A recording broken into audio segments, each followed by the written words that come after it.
I'll say one thing. This stuff ain't cheap at all. So today we're just gonna be changing out the transmission fluid on this Ralliart, and this one specifically takes this freaking SSTF-1 Diaqueen fluid. It's not cheap to be changing out all the time, but it needs to be done. That way we can have a good running transmission, get no issues. Also have the filter, important to change that as well. So definitely need that. And then we're gonna need a hex bolt setup. Specifically in this case, I think it's a 8mm. So we got that ready to go. You're gonna need at least a 2-gallon oil pan to be able to drain what's already in there, and jack stands, ratchet set, all that good stuff. So yeah, let's go take care of that. So first things first, we need to remove the battery. The fill plug for the transmission is right under the battery, just right under this top left corner. So let's take this off.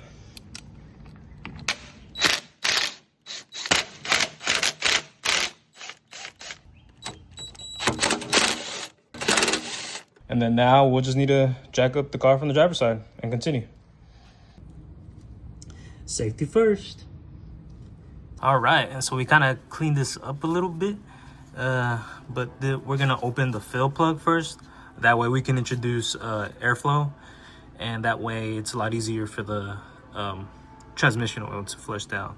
But I think I see a little friend here. I guess he found a really nice spot, and he lived a good life. Rest in peace.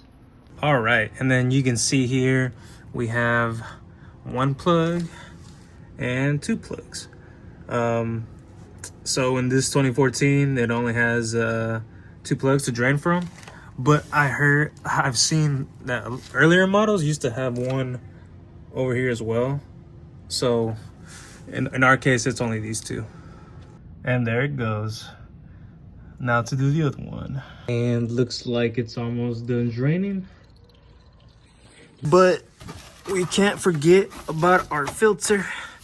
And so that filter is right here, really close as it should be, next to the drain plugs. So then we'll take that out next.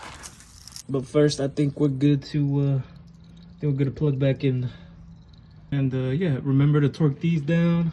In this case, it's 25 foot-pounds. Right now, I'm just going to tighten it as snug and tight as I can. And then I'll worry about torquing it later. As you can see, definitely needed the change. Not terrible.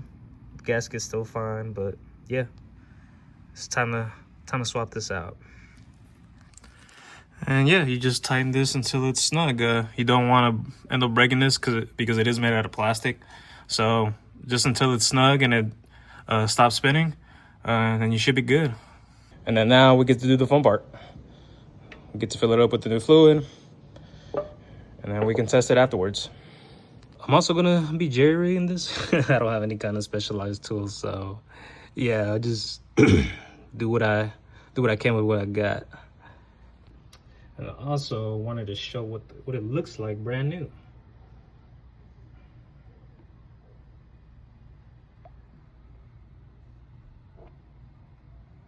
And then this is the old oil, which isn't too bad. You can still kind of see the green, same as the new oil. So not too shabby. Awesome. And that's all she wrote. Tighten down. So it's getting a little dark, so we'll test this out. We'll test this out some other day. Got some stuff going on, so we'll be back on it. All right, so it's a new day. We need to get these bolts torqued down to 25 foot-pounds. It doesn't look like there were any leaks for the day and a half that I let this sit, so everything's looking good. We just need to torque these down, and basically replacing this fluid is done.